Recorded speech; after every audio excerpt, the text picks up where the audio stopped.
when I'm working in the aura, I don't work up in the core of the body because there's too many places where I could skim the surface of the client's body and cause disruption to their experience.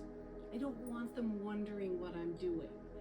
I want them to rest and to relax and let go. So I always work right here on the thigh. And if I bring my hand up more than 3/4 of an inch away from the body, I'm now in the astral body. This is astral. This is etheric. This is actually astral.